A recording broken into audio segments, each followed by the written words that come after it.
Isso, gravando. Bom dia para você agora, ao vivo, 7h16, nessa sexta-feira fria. Um dia frio, um bom lugar para ler um livro.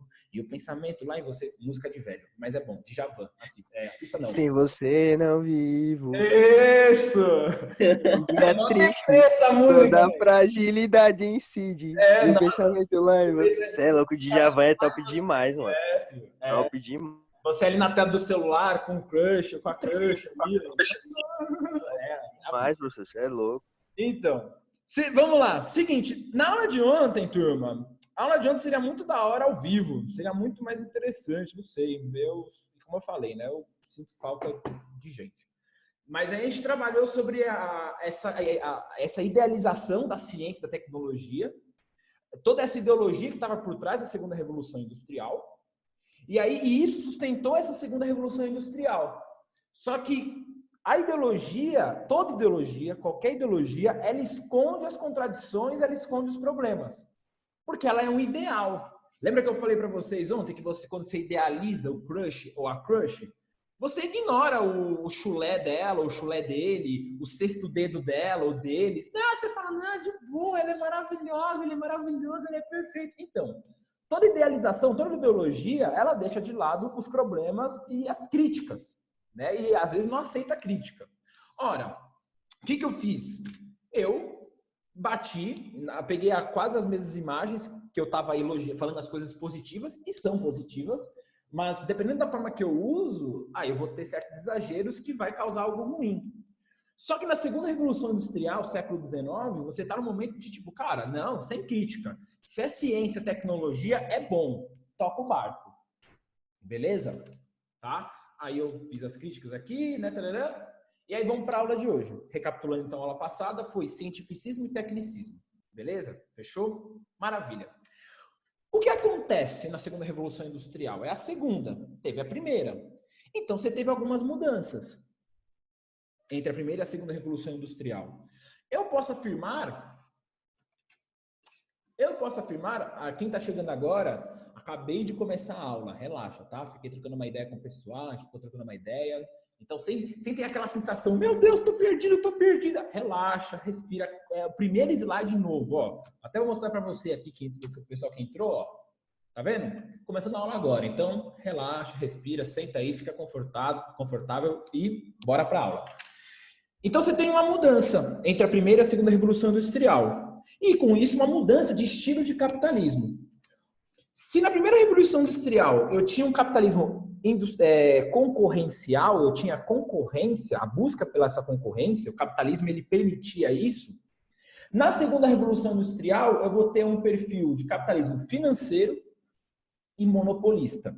Calma que eu vou explicar essas duas coisas, até vou para a lousa aqui para poder explicar para você, tudo bem? Beleza? Só para tratar para vocês aqui esse capitalismo industrial. O que acontece na primeira revolução industrial, tá? A empresa, ela vai ter um único dono. Eu não sei se eu estou cortando, deixa eu ver. É que minha tela eu tirei aqui um pouquinho. Não, beleza, está aparecendo. Na primeira revolução industrial, a empresa ela tem um único dono. Esse dono toma todas as decisões, tá? Esse dono toma todas as decisões na primeira revolução industrial, tá? Desculpa, mas mais uma vez, você que está entrando agora, relaxa, você não perdeu nada. Esse aqui é o primeiro slide da aula, beleza? Então, sem desespero, é nóis. Então, na primeira revolução industrial, no capitalismo, a empresa ela tem um único dono. Bom dia. Bom dia, João. A empresa ela tem um único dono. Na segunda revolução industrial, as coisas elas vão mudar. Como que vai funcionar? Vem comigo agora, tá? Para eu explicar para você o que é esse capitalismo financeiro e monopolista. Quando eu falo de capitalismo financeiro, turma, eu estou falando disso aqui, ó. Já viram muito essa imagem aí nos noticiários, que é a famosa Bolsa de Valores. Hoje eu vou explicar para você como funciona bem mais ou menos a Bolsa de Valores, tá? Para você entender como que a empresa ela não vai ter mais um único dono. Tudo bem? Bora lá. Então, vem comigo! Deixa eu interromper o compartilhamento. Deixa eu me colocar aqui como... alegre! Né? Vamos lá. Aqui, tá ótimo. Acho que aqui tá ótimo. Tá maravilhoso. Deixa eu ver. Deixa eu virar aqui a tela para mim. Acho que tá bom. Deixa eu ver. Tá, para mim tá meio borrado aqui. Para vocês tá meio ruim ou não? Tá bom. Ah, não, tá bom. Ó, bem, deixa eu escrever, né? Eu tenho que escrever na lousa para você saber se tá bom ou ruim. Bem, bora lá. Seguinte, como vai funcionar agora? Ou, vamos lá, melhor, como funcionava antes? Você tinha, quem foi aluno meu no nono ano, já viu esse esqueminha que quando eu explico a crise de 29, tá? Bora lá, vem cá. Você tem aqui, acho que eu tô aparecendo, a empresa. Vixe, tá meio borrado, né? Tá meio ruim a imagem. Ou para vocês aí tá bom? Para mim aqui tá borrado, mas dá para entender. Meio borrado, meu professor. Tá meio borrado. É, então, tô achando meio borrado, tá estranho. Nossa, não tava assim antes. Será que se eu fizer maior?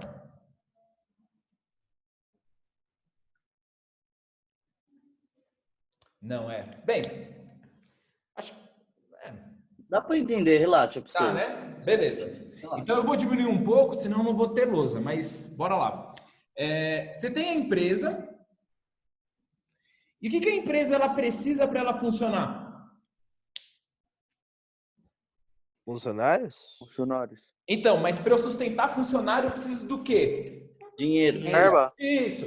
A empresa, ela precisa de investimentos, né? Ela precisa de investimentos para pagar funcionário, para tudo, beleza? Para gerar os seus produtos. Eu vou colocar um P de produtos. Tudo bem? O que ela faz com esse produto? Ela vende. Então, ela vai ter um lucro. 2 dinheiros. Com esse lucro, o que ela faz? Pô, vou reinvestir na minha empresa e aí o ciclo continua. Maravilha, beleza. Só que o que acontece nesse capitalismo financeiro, nesse novo tipo de capitalismo que está surgindo? Nesse novo... Deixa eu ver. Tá dando. Nesse novo tipo de capitalismo, a empresa, vocês vão perceber que a segunda revolução industrial, uma diferença muito interessante é que o capital, a empresa, ela quer expandir, ela quer crescer. Mas não só na sua nação, no país em que ela está. Ela quer conquistar outras partes do mundo, quer conquistar outros mercados no mundo. Beleza? E aí você pode perceber na aula de ontem, com as tecnologias que foram desenvolvidas, isso vai ser bem possível, né? Pensa, por exemplo, o aço. O aço é muito mais resistente do que o ferro e ele não enferruja como o ferro. Acho que, se não me engano, o aço não consegue enferrujar, se não me engano, ou demora muito, muito, muito mais. Portanto, o principal veículo que vai conseguir levar as pessoas de um lugar para o outro vão ser os navios. E aí você vai ter essa comunicação. Também linha de ferro, linha de trem, né? Feito também de aço. Suporta a chuva. Então, maravilha. É o metal que eu preciso para fazer o transporte de produtos. Tudo isso por quê? Cara, eu estou ampliando a minha rede de produtos de compra e venda. Beleza? Só que como a empresa vai fazer isso? Ela precisa ter mais dinheiro. Essa fórmula que eu coloquei aqui para vocês é uma fórmula que, assim, beleza, ele vai conseguir acumular dinheiro, mas vai demorar muito. Uma maneira em que no século XIX foi criada para a empresa conseguir angariar mais dinheiro foi através da Bolsa de Valores. O que é a Bolsa de Valores? Bolsa de Valores é quando a empresa, ela tem aqui, né? Essa aqui é a empresa, né? Esse aqui, essa é ela. É quando a empresa pega uma parte dela e transforma ela em uma ação na bolsa. O que acontece? Ela deixa lá à venda parte da empresa, 10% da empresa, vamos dizer aqui para ser fácil a conta. Ora, vem um cidadão, uma pessoa, e fala, quero comprar essa ação. Essa pessoa, então, quando ela dá dinheiro para comprar essa ação, olha para onde esse dinheiro vai. Para cá. Para ele ter um aumento na produção, ter mais lucro e retornar para ele. Mas retorna agora só para o dono da empresa? Não retorna só para o dono da empresa. Esse dinheiro, ele é dono de 10% da empresa, ele não tem 10% da empresa. Se a empresa lucrou 1.000, 100 vai para ele. Então, parte desse dinheiro volta para essa pessoa, que se transformou em sócio da empresa. Ele é um sócio. Ou, como vão dizer, ou um termo também, um acionista. São os acionistas da minha empresa. O que são os acionistas? Aqueles que compraram ação. São meus sócios. Eles têm parte da empresa. E para a empresa isso é vantajoso, por quê? Porque é muito melhor ele comprar a minha ação e ele me dar esse dinheiro do que eu pedir emprestado para o banco, por exemplo. Que aí eu vou ter que pagar juros. Então a Bolsa de Valores é uma grande loja de empresas que você pode comprar e vender essa empresa, dependendo se ela está te dando lucro ou te dando despesa. Aí você faz o que quiser com ela. Se você é dono de uma empresa que está dando muito lucro, pô, aquele pedaço da empresa, todo mundo está procurando de você. Pô, eu quero comprar. Você faz o quê quando muita gente quer comprar um produto? Aumenta o preço. Aí eu vou vender uma parte dessa empresa que eu tenho, ou toda ela, você decide. Mas o importante é o quê? Eu vou ganhar dinheiro. Porque se eu gastei R$100 para comprar aquela ação, e se está todo mundo procurando aquela ação porque a empresa está crescendo, está dando lucro, olha, eu posso vender por 200, 250 e assim por diante. É assim que nós vamos ter, então, essa financiarização. Ah, melhorou. Ótimo. É aí que nós vamos ter essa financiarização. As empresas, elas vão acabar angariando capital de outras pessoas ou dinheiro também dos bancos. Isso mesmo. O banco, se antes ele emprestava dinheiro para a empresa tinha que pagar juros, o que os banqueiros pensaram? Pô, em vez de eu ficar emprestando dinheiro para essa grande empresa e ela ficar me pagando juros, eu quero ser sócio dela. Eu quero comprar parte dela. É mais interessante para mim. Porque aí, por um longo período, ou o período em que ela estiver dando lucro, eu vou pegando de pouquinho em pouquinho, porque eu comprei parte dela. Grandes banqueiros começaram, então, a fazer investimento nas grandes empresas. E aí você tem essa grande novidade do capitalismo na segunda revolução industrial. O nascimento aí das bolsas de valores, uma forma das empresas captarem dinheiro. Tudo bem? Quem vai ser o principal comprador de ação aqui? As empresas financeiras, que a gente chama de bancos. Os bancos não vão mais tanto emprestar dinheiro para as grandes empresas. Para o banco, ele fala, não é tão vantajoso assim eu ficar cobrando juros. E às vezes eu cobro um juros muito alto e aí ele não pede emprestado para mim. O que eu faço? É mais vantajoso eu, banqueiro, comprar aquela empresa, parte daquela empresa, comprar ações. E aí, eu sendo um sócio da empresa, senhoras e senhores, quem aqui tem pai ou mãe que tem sócio, essa pessoa consegue interferir nas decisões da empresa. Porque ela, querendo ou não, ela é dona da empresa ou parte da empresa. Ficou claro? Dúvidas? Sim, professor. Beleza?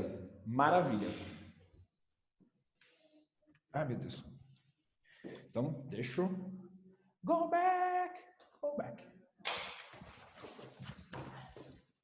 Ah, alguém quer tirar print ou copiou? Quer que volta lá para tirar print? Alguém quer?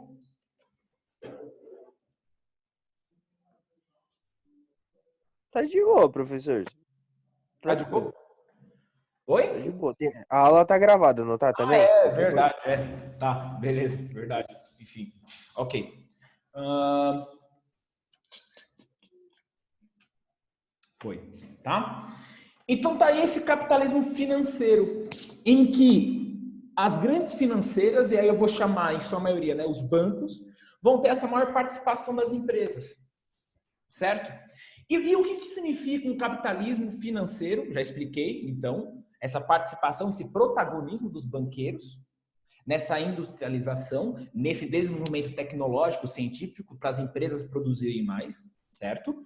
Então, capitalismo financeiro e monopolista. O que é monopolista? Eu quero acabar com a concorrência. Eu quero ter exclusividade no mercado. E aí, no próximo slide, eu vou mostrar para vocês quais são as estratégias de monopólio, qual é o nome que eu dou para isso, beleza? Mas monopólio é exclusividade. eu quero ter o monopólio de canetão. O que eu quero dizer com isso? Eu quero ter a exclusividade de ser o único que vende canetão na cidade de São Paulo ou no bairro da Zona Leste. Beleza? Ora, então essa é a característica da segunda revolução industrial. E como eu falei para vocês, a segunda revolução industrial ela tem como ideologia, a expansão do capital. Eu quero expandir minha tecnologia para facilitar, para eu conseguir vender mais. Você vai entender isso já já. Pô, mas então ele vai pegar a tecnologia da Europa e vai aplicar em outros lugares? Vai fazer isso. Vocês vão entender como isso vai ser vantajoso para essa empresa da Europa, dos Estados Unidos e do Japão, que são os principais responsáveis pela segunda revolução industrial. Beleza? Certo? Eu vou para o próximo slide, tá? Quem quiser tirar print, tira aí.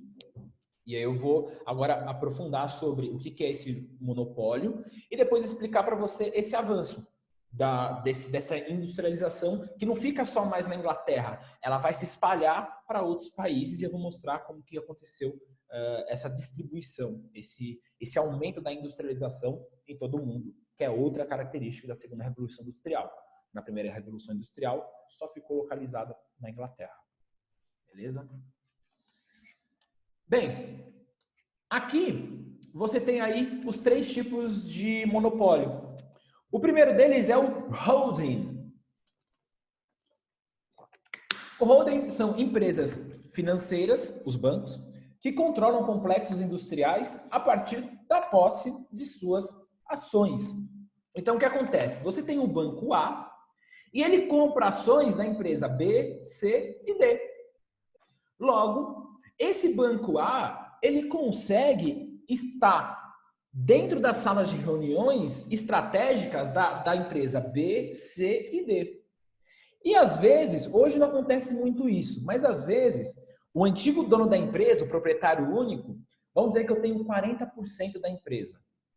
E aí os outros 60% estão distribuídos entre os meus acionistas.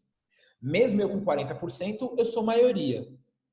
O que acontecia, turma? Entende quando dos 40% a maioria? Porque se eu tenho 40% e eu distribuo para a sala inteira, por exemplo, sei lá, cada um de vocês vai ter 2%, 3%. Não vou fazer as contas aqui agora, mas eu tenho 40% e entre os 30 aí da sala, ou deixa eu ver, não sei quantos alunos eu tenho aqui, mas uns 30 da sala, eu estou dividindo os 60%. Beleza? Então eu tenho maioria.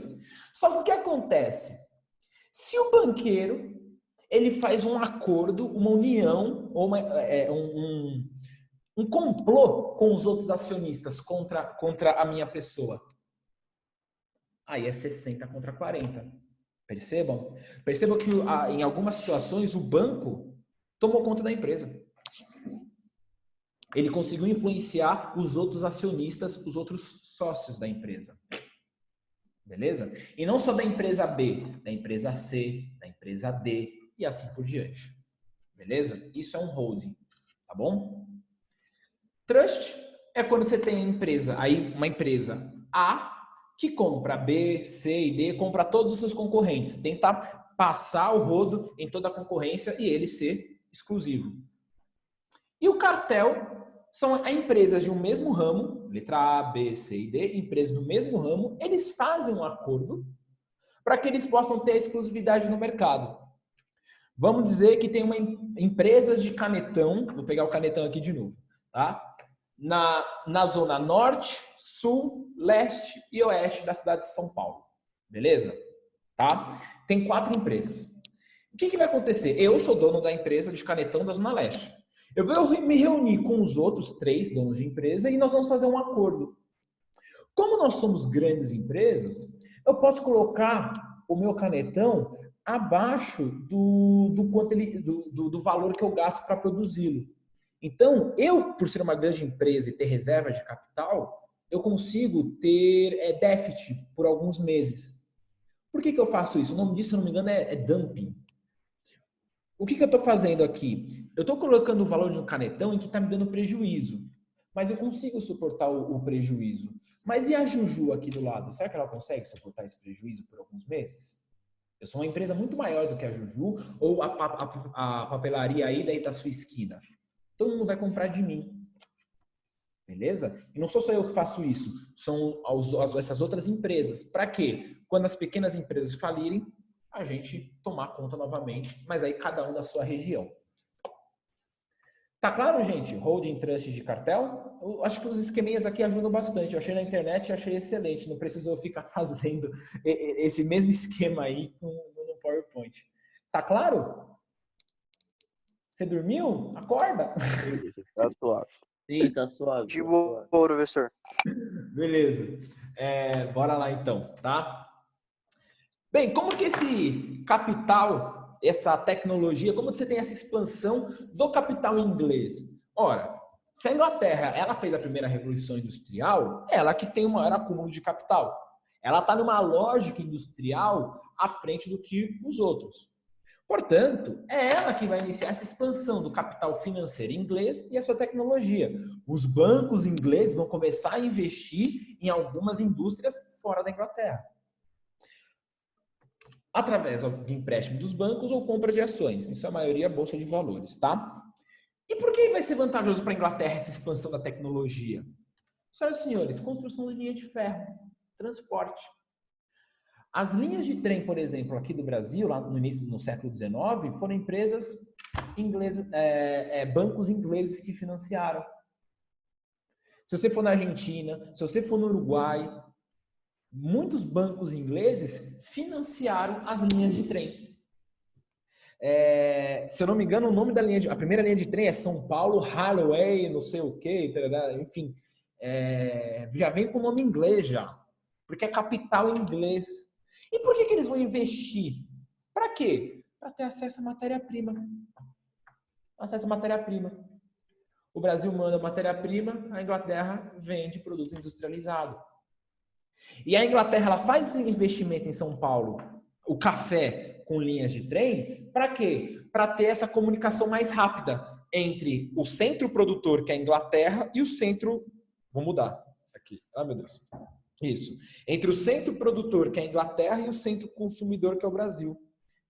Então, eu preciso de um transporte muito mais ágil no Brasil. Para levar a matéria-prima para a Inglaterra até o porto, né? Até o porto de Santos, aí com um navio levar até a Inglaterra e depois chegar esses produtos ingleses aqui para o Brasil. Tudo bem? Beleza? Então você vai ter essa expansão do capital inglês. Peraí, professor. O Brasil, ele tipo, dava matéria-prima para a Inglaterra e a Inglaterra voltava com alguns... Industrializado. Produto E a industrializado. Inglaterra voltava com o que? Essa parte aí, tipo... Café, por exemplo. Café, ferro, minério, algumas coisas. Tipo, como se fosse comida e eles dessem tecnologia. Isso. Perfeito. Isso aí. Certo? E por isso que ele faz esse investimento no Brasil. Os bancos ingleses fazem esse investimento nas linhas de ferro. Mas por quê? Para ter essa velocidade, essa maior velocidade de chegada de produtos. Tudo bem? E aí vai nascer, então, essa divisão internacional do trabalho. Se antes, na primeira Revolução Industrial, você tinha empresa e ela era dona de todo o processo, matéria-prima e assim por diante, na segunda Revolução Industrial, isso vai começar a mudar. Você vai começar a ter países responsáveis pela matéria-prima e países responsáveis pela industrialização, em produzir produtos industrializados. Ou, sei lá, posso dar um outro exemplo. Países que são responsáveis por fazer soja e laranja, café, e outros países que são responsáveis por fazer, por exemplo, sei lá, máquina de respirar. Ou máscara descartável. Entendeu? É isso. Né? Essa é a clara divisão internacional do trabalho. Alguns levam matéria-prima, outros trazem produtos industrializados. E aí a gente fica dependendo dos outros. Né? Ou, por exemplo, fazer testes se alguma galera tem algum tipo de doença aí, não sei, sabe? Não sei. Testes. Também você precisa de tecnologia para isso. E aí, obviamente, que a França e a Alemanha, eu peguei os dois principais países, eles não querem ficar dependentes da Inglaterra. Nem os Estados Unidos vão querer, nem o Japão ficar dependente assim da Inglaterra. Então, vão tentar criar os seus próprios centros econômicos. Só que no caso da França e da Alemanha, eles vão precisar tanto do capital do Estado, um capital de um dinheiro público, investimento público, somado ao capital privado, tá? Dos bancos franceses, bancos alemães e outros industriais, outros empresários que também queiram investir nas empresas. Tudo bem? Beleza? Aqui eu quero mostrar para você que começa então uma competição dentro da Europa. Beleza?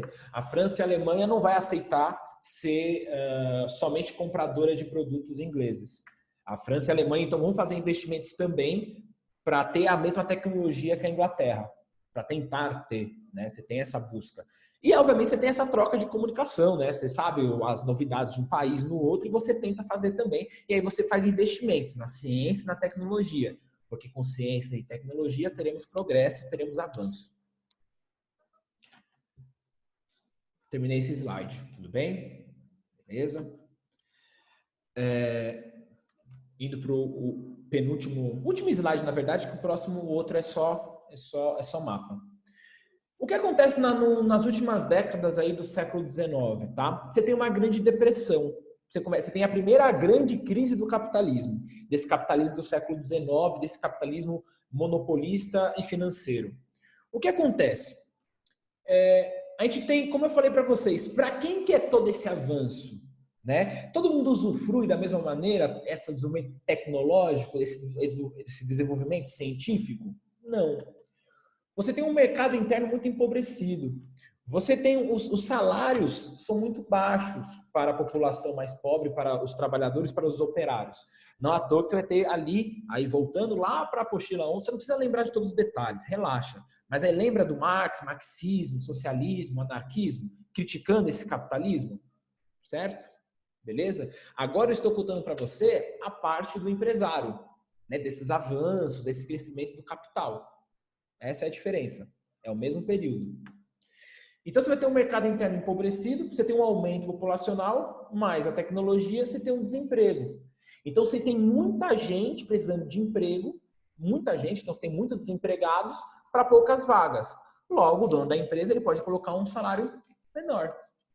E as pessoas vão aceitar porque elas precisam de dinheiro para sobreviver. Certo? Então você tem um mercado interno empobrecido e além de um mercado interno, somando a isso, então você não tem um mercado consumidor tão grande assim dentro da Europa, você começa a ter então e com uma superprodução, você tem uma Europa saturada. Você tem muita sobra de produtos. E você não tem muita gente para comprar. Certo? O mercado consumidor é pequeno. E aí você tem ainda uma superprodução, porque você tem desenvolvimento tecnológico, científico, que estão agilizando esse processo de produção.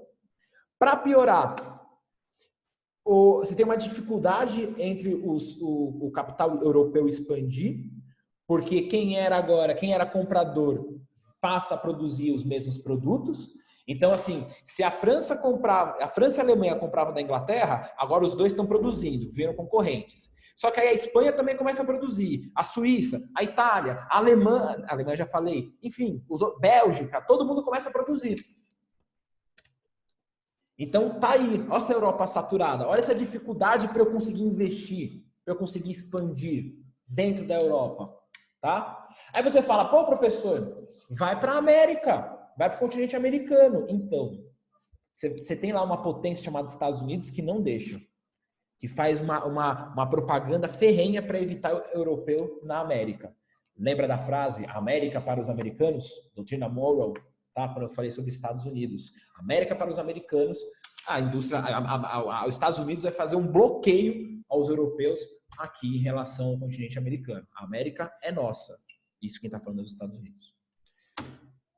E aí você tem tá reativado políticas protecionistas mais severas graças ao crescimento aí do nacionalismo europeu. Tudo bem? Ó, cheiro de Primeira Guerra Mundial. Tá? Por causa disso, então, a Europa saturada, não podendo ir para a América, porque a América é para os americanos. Os Estados Unidos começa a ter uma gigantesca influência aqui no continente. Detalhe, o maior comprador de café do Brasil é os Estados Unidos. nesse período do século XIX. Certo? Então, os Estados Unidos, você tem uma transição. Se a Inglaterra ela tinha tanta interferência aqui no Brasil, você começa a ter uma transição. Os Estados Unidos começam a substituir a Inglaterra como essa grande força interna dentro aqui do Brasil. Tudo bem? Não podendo, então, crescer para a América, para onde que a Europa vai? Para a África, para a Ásia. Senhoras e senhores, o tema da próxima aula, imperialismo. Essa chegada do europeu à África. É essa competição entre os países europeus no continente africano e asiático em busca de mercado consumidor e matéria-prima. Beleza? A segunda revolução industrial, então, vai abrir caminho para essa competição entre os europeus, que também vão gerar fatores para a Primeira Guerra Mundial. Tudo bem? Por isso que essa aula aqui é importante. E eu acho que, não sei, acho que conseguiu. O horário é ruim, né? Mas acho que, enfim, não sei se. Acho que eu consegui deixar um pouquinho mais fácil para vocês. Beleza? Certo? Esse é o último slide. É o penúltimo, né? Porque o próximo slide eu vou mostrar o seguinte para vocês: só um mapa dessas interferências de cada potência industrial. Indo para o próximo slide. Por exemplo, Estados Unidos, cuidando aqui de toda a América, América do Sul, América Central. A Europa na África e na Ásia. E o Japão também aí na região asiática e mexendo aí bastante com a China, principalmente. Tudo bem? Não à toa que você tem essa bandeira do Império do Japão, né? O sol crescendo, né? Tentando alcançar outras regiões. Tudo bem? Beleza, turma? Acabou. Segunda Revolução Industrial é isso. Tá? Valeu, professor. Valeu, professor. Tamo junto. Falou. Nós, gente. Bom Falou, descanso aí. professor. Bom dia para vocês. Boa aula. Até semana que vem. Tenha um bom final de semana. Valeu, vocês também. Tchau.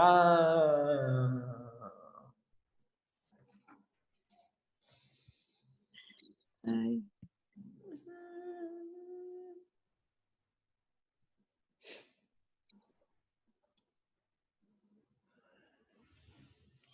Não, ninguém.